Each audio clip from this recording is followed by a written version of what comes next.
Diálogo con Trifón, un relato de San Justiniano. Encuentro con Trifón.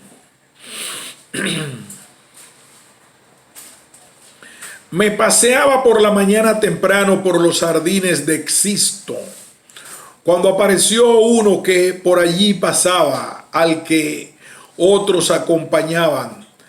Salud, filósofo, me dijo. Al tiempo que así me saludaba, dio la vuelta y se puso a pasear a mi lado, y con él se volvieron también sus amigos. Yo, a mi vez, devolviéndole el saludo. ¿Qué ocurre?, le dije. Aprendí en Argos, me contestó, de Corinto, el socrático, que no hay que despreciar ni descuidar a los que visten hábito como el tuyo, sino mostrarles por todos modos estima y buscar su conversación con el fin de sacar algún provecho, o para él o para mí, pues aún en el caso de aprovecharse uno solo de los dos, ya es bien para entrambos. Por eso siempre que veo a alguien que lleva ese hábito, me acerco a él con gusto. Y esa es la causa porque ahora te he saludado también a ti de buena gana. Estos me vienen acompañando y también ellos esperan oír de ti algo de provecho. Pero ¿quién eres tú, o el mejor de los mortales?, le repliqué yo, bromeando un poco. Él me indicó sencillamente su nombre y su nacimiento. Yo me llamo Trifón, me dijo, y soy hebreo de la circuncisión, que huyendo de la guerra recientemente acabada, vivo en Grecia, la mayor parte del tiempo en Corinto. ¿Qué tanto provecho, le dije yo, esperas tú sacar de la filosofía que se pueda comparar al que encuentras en tu propio legislador y en los profetas? Pues ¿qué?, me replicó. ¿No tratan de Dios los filósofos en todos los discursos y no versan sus disputas siempre sobre su unicidad y providencia?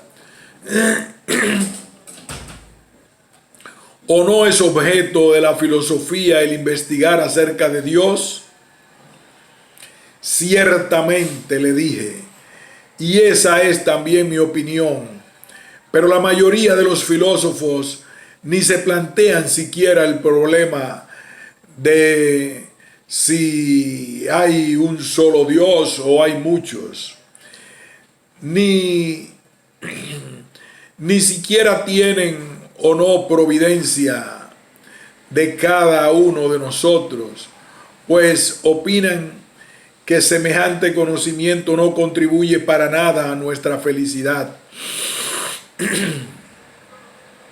Es más, intentan persuadirnos que si del universo en general y hasta de los géneros y especies se cuida Dios, pero ya no ni de mí, ni de ti, ni de las cosas particulares, pues cuidarse no le estaríamos suplicando día y noche. No es difícil comprender a qué extremos los conduce esto. Los que así opinan aspiran a la impunidad, a la libertad de palabra y de obra, y hacer y decir lo que les dé la gana, sin temer castigo ni esperar premio alguno de parte de Dios, como en efecto lo esperan quienes afirman que las cosas serán siempre las mismas, llegando hasta pretender que yo y tú hemos de volver a vivir vida igual a la presente, sin que nos hayamos hecho ni mejores ni peores. Otros, dando por supuesto que el alma es inmortal e incorpórea, opinan que ni aun obrando el mal han de sufrir castigo alguno, como quiera que lo incorpóreo es impasible, y siendo el alma inmortal, no necesitan ya para nada de Dios. Entonces él, sonriendo cortésmente, y tú, me dijo, ¿qué opinas sobre todo esto? ¿Qué opinión tienes de Dios y cuál es tu filosofía? Dínoslo. Justino resume su itinerario filosófico. Sí, respondí, yo te voy a decir lo que a mí me parece. La filosofía efectivamente es en realidad el mayor de los bienes y el más precioso ante Dios, ella sola que nos conduce y nos une a Él. Y son hombres de Dios a la verdad aquellos que se aplican a la filosofía. Ahora, que sea en definitiva la filosofía y por qué les fue enviada a los hombres, cosa es que se le escapa a la mayoría, pues en otro caso, siendo como es ella ciencia una, no habría platónicos, ni estoicos, ni peripatéticos, ni teóricos, ni pitagóricos. Quiero explicarles por qué ha venido a tener muchas cabezas.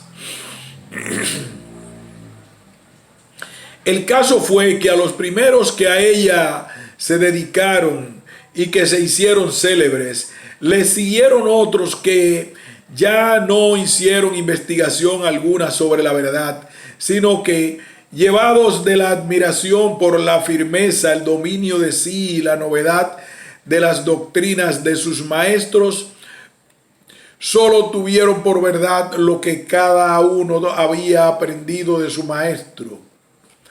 Luego, transmitiendo a sus sucesores doctrinas semejantes y otras similares, cada escuela tomó el nombre del que fue padre de su doctrina.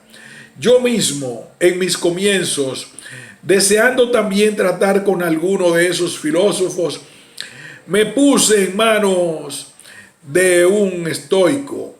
Pasé con él bastante tiempo, pero dándome cuenta que nada adelantaba en el conocimiento de Dios, sobre el que tampoco él sabía palabra ni decía ser necesario tal conocimiento, me separé de él y me fui a otro, un peripatético, hombre agudo, según él creía. Este me soportó bien los primeros días, pero pronto me indicó que habíamos de señalar honorarios a fin de que nuestro trato no resultara sin provecho. Yo le abandoné por esta causa, pues ni filósofo me parecía en absoluto. Pero mi corazón estaba lleno de deseo de oír lo que es peculiar y más excelente en la filosofía.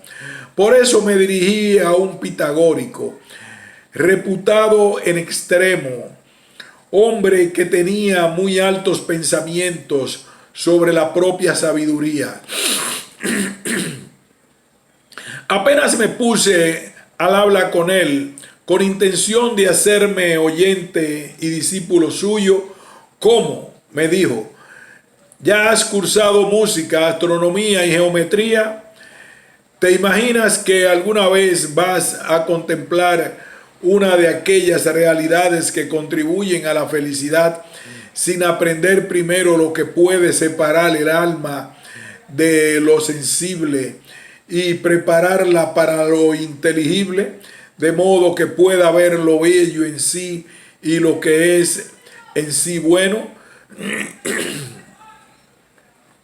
Me hizo un largo panegírico de aquellas ciencias, me las presentó como necesarias y confesándole yo que las ignoraba, me despidió. Como es natural, me molestó haber fracasado en mi esperanza, tanto más cuanto que yo creía que aquel hombre sabía algo. Por otra parte, considerando el tiempo que tendría que gastar en aquellas disciplinas, no pude sufrir diferirlo para tan largo plazo. Estando así perplejo, me decidí por fin a tratar también con los platónicos, pues gozaban también de mucha fama. Justamente por aquellos días había llegado a nuestra ciudad un hombre inteligente, una eminencia entre los platónicos. Con este tenía yo mismo largas conversaciones y progresaba, así cada día hacía progresos notables. La consideración de lo incorpóreo me cautivaba. La contemplación de las ideas daba alas a mi espíritu. Me imaginaba haberme hecho sabio en un santiamén, y mi necedad me hacía esperar que en un momento a otro iba yo a contemplar al mismo Dios, porque tal es la finalidad de la filosofía de Platón. El encuentro de Justino con el anciano. ¿Cuál es el verdadero objeto de la filosofía? Con esta disposición de ánimo, determiné un día henchirme de abundante soledad y huir de los caminos de los hombres, por lo que marché a un lugar retirado no lejos del mar, cerca ya de aquel sitio donde me proponía una vez que llegase estar ante mí mismo. Me iba siguiendo a poca distancia un anciano de aspecto no despreciable. Me daba señas de poseer bondadoso y venerable carácter. Me di vuelta, me detuve y clavé fijamente en él mi mirada. Entonces él me preguntó: ¿es que me conoces? Le contesté que no. ¿Por qué, pues? Me dijo, ¿me miras de esa manera? Estoy maravillado, contestéle, de que hayas venido a parar a donde yo, cuando no esperaba hallar aquí a ningún hombre. A preguntar, ando preocupado, me repuso él, por unos familiares míos. Se encuentran lejos de aquí en otro país. Vengo pues yo mismo a preguntar por ellos y mirar si aparecen por alguna parte. Y a ti, concluyó, ¿qué te trae por acá? Me gusta, le dije, pasar así el rato, pues puedo sin estorbo conversar conmigo mismo.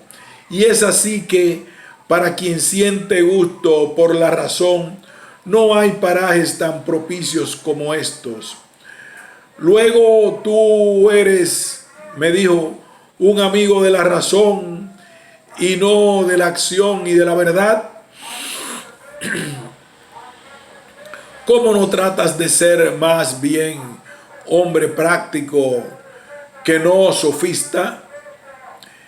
¿Y qué obra, le repliqué, mayor cabe realizar que la de mostrar cómo la razón lo gobierna todo, y abrazándola y dejándonos por ella conducir?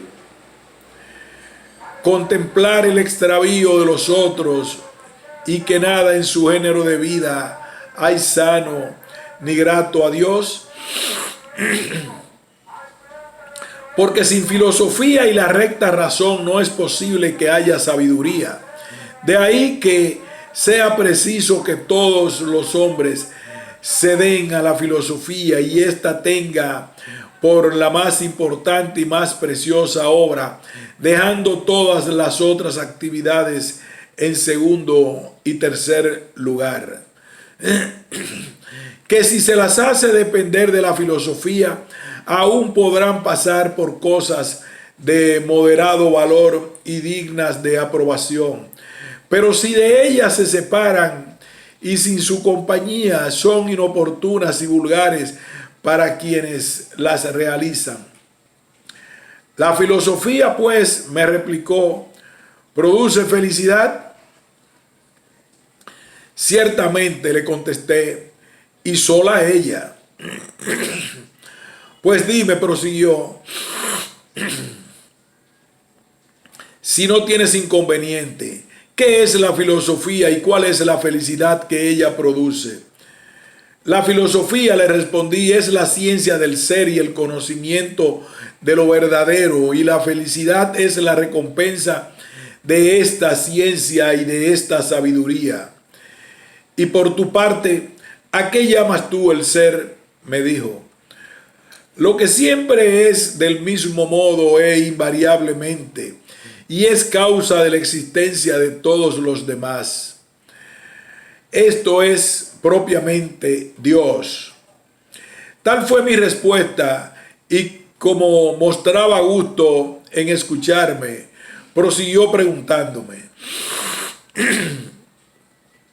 ese hombre de ciencia no es común a diferentes cosas, porque en todas las artes el que las sabe se llama sabio en ellas.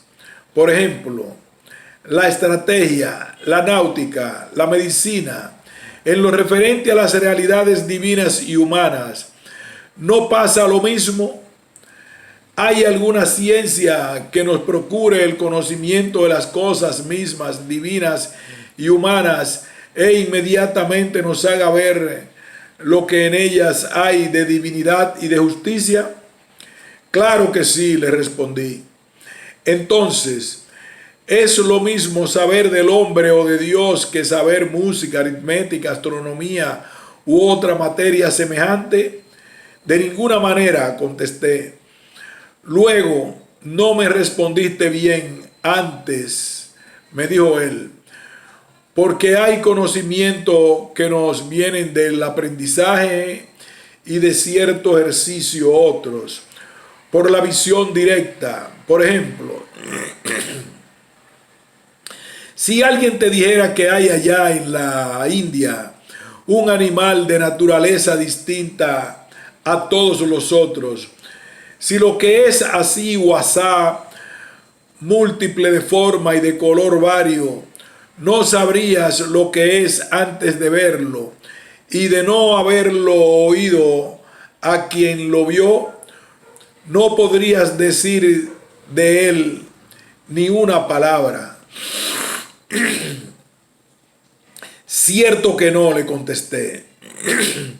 ¿Cómo pues, me replicó, pueden los filósofos tener una justa concepción de Dios o hablar de Él con verdad si no tienen ciencia de Él, puesto que ni le han visto ni le han oído jamás?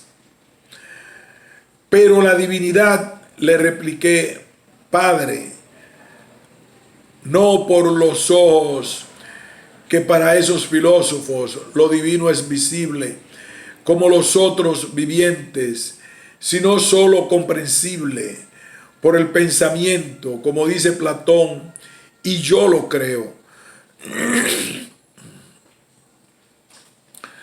¿Puede el alma ver a Dios? Luego me dijo, y es que nuestro pensamiento está dotado en cualidad y en capacidad de una tal fuerza, ya que anteriormente no puedo percibir por los sentidos, ¿O es que la inteligencia humana jamás será capaz de ver a Dios sin estar adornada por el Espíritu de santidad? Platón, en efecto, contesté yo, afirma que tal es el ojo del Espíritu y que justamente nos ha dado para contemplar con ese mismo ojo siempre que sea puro y sencillo al ser mismo, que es causa de todo lo inteligible, sin color, sin forma, sin tamaño, sin nada de cuanto el ojo ve, sino que es el ser mismo, más allá de toda esencia, inefable e inexplicable, único, bello y bueno. Es súbitamente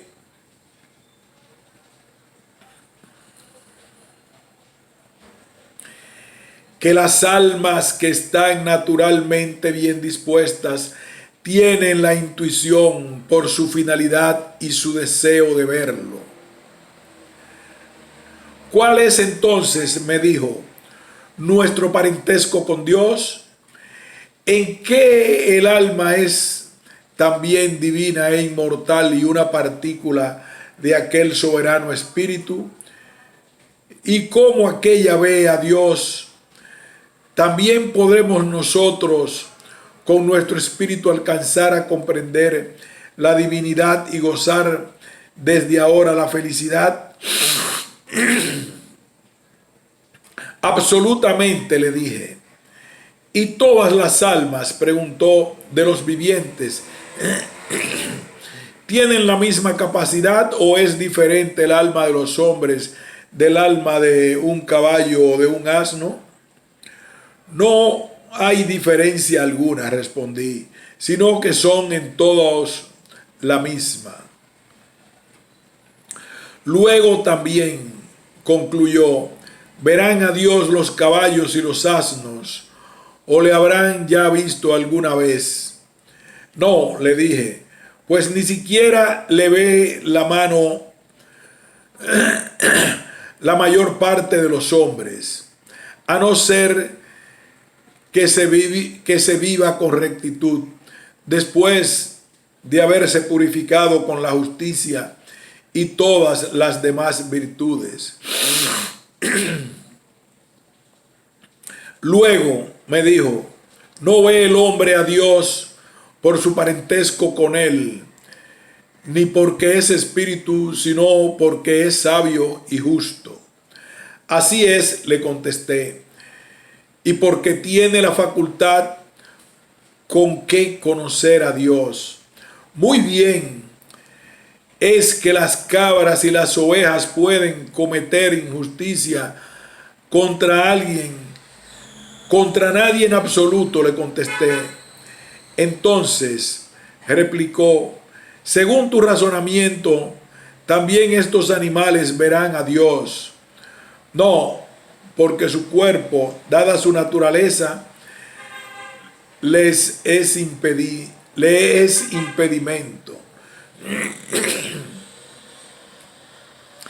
Si estos animales, me interrumpió, tomaran voz, sábete que tal vez a justo título se desatarían en injurias contra nuestro cuerpo.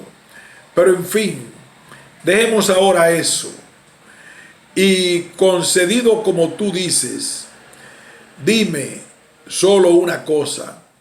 ¿Ve el alma a Dios mientras está en el cuerpo o separada de él?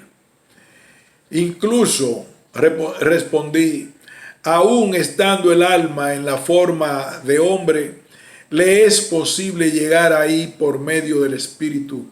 Sin embargo, desata del cuerpo y venida a ser ella misma, entonces es cuando alcanza aquello que por tanto tiempo había deseado. Y se acuerda de ello cuando vuelve otra vez al cuerpo de un hombre. No me parece, respondí. Entonces repuso él, ¿qué provecho han sacado de verlo? ¿O qué ventaja tiene el que vio sobre el que no vio, cuando de ello no queda ni recuerdo? No sé qué responderte, le dije. ¿Y qué pena sufren? Me dijo, las que son juzgadas indignas de esta visión. Viven encarceladas en cuerpos de bestias, y esto constituye un castigo. Ahora bien, me replicó, ¿saben ellas que por esta causa viven en tales cuerpos en castigo de algún pecado? No lo creo. Luego, según parece, tampoco éstas, concluyó, sacan provecho alguno de su castigo, y aún diría yo que ni castigo sufren, desde el momento que no tienen conciencia de ser castigadas. Así es, en efecto.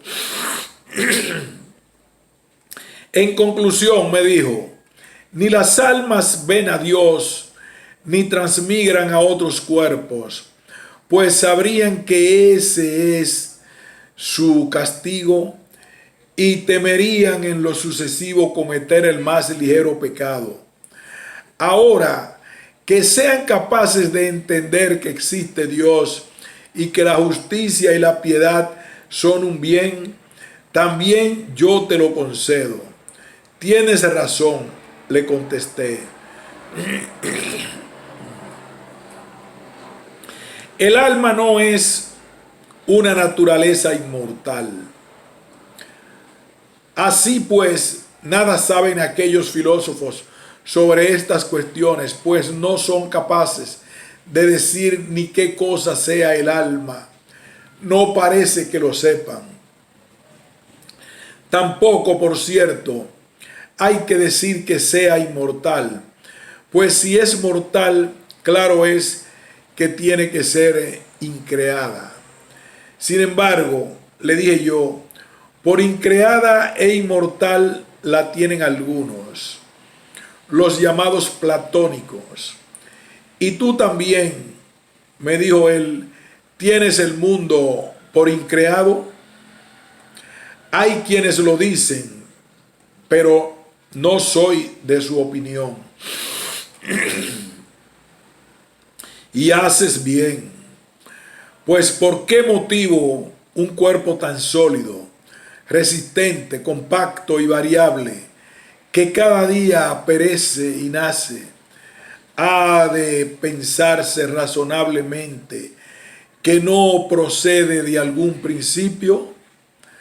Ahora bien, si el mundo es creado, forzoso es que también lo sean las almas y que haya un momento en que no existan, porque efectivamente fueron hechas por él, por causa de los hombres y de los otros seres vivientes, aun en el supuesto de que tú digas que fueran creadas absolutamente separadas y no juntamente con sus propios cuerpos. Así parece ser exactamente. ¿No son entonces inmortales? No, puesto que el mundo nos pareció ser creado. Sin embargo, yo no afirmo que todas las almas mueran, lo que sería una verdadera suerte para los malvados. ¿Qué digo, pues? Que las de los piadosos permanecen en un lugar mejor y las justas y malas en otro peor, esperando el tiempo del juicio. Así unas que han aparecido dignas de Dios ya no mueren, otras son castigadas mientras Dios quiera que existan y sean castigadas. ¿Acaso vienes tú a decir lo mismo que deja entender Platón en el Timeo sobre el mundo? Es decir, que en sí mismo, en cuanto le fue creado, es también susceptible de disolución y corruptible, pero que no se disolverá ni tendrá parte en la muerte por designio de Dios. Así te parece a ti también acerca del alma y en general acerca de todo lo demás, porque según tu opinión, Platón declara que cuanto después de Dios es o ha de ser jamás, todo tiene naturaleza corruptible y capaz de desaparecer y dejar de existir. Solo Dios es increado e incorruptible y por eso es Dios. Pero todo lo demás fuera de Dios es creado y corruptible.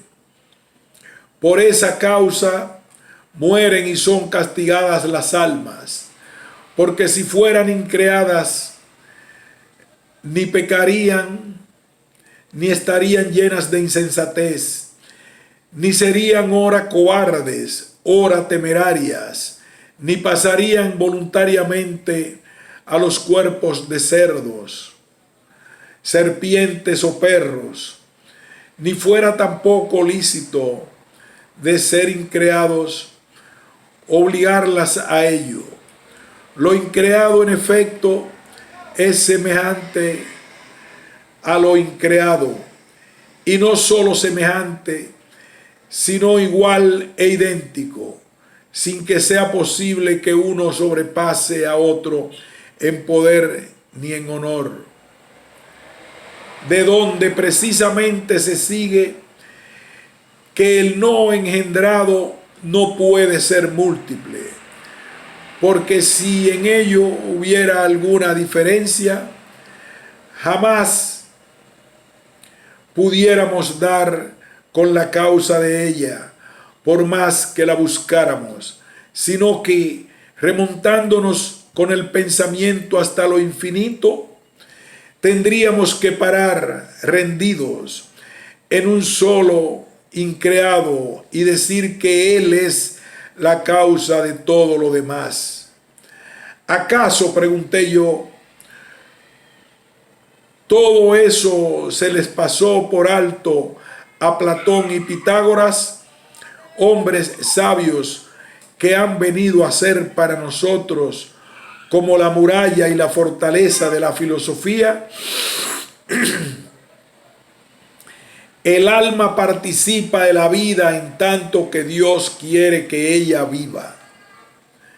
Nada me importa, me contestó, de Platón ni de Pitágoras, ni en absoluto de nadie que tales opiniones haya tenido. Porque la verdad es esta,